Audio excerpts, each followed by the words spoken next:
Isang 16 anyos na babae alias Indang ang naaresto sa isinagawang buy-bust operation ng District Drug Enforcement Unit ng Eastern Police District o EPD noong May 21 sa Barangay Pinagbuhatan, Pasig City.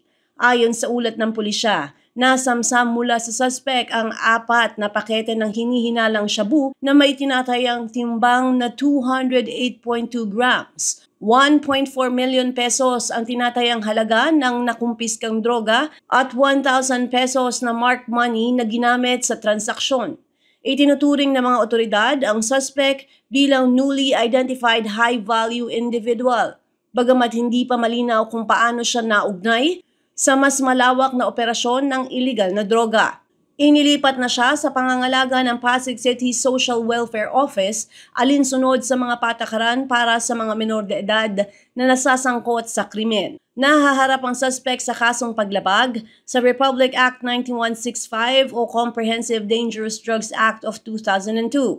Patuloy ang investigasyon upang matukoy kung may iba pang sangkot sa operasyon at kung paano nasama ang menor de edad sa naturang aktibidad.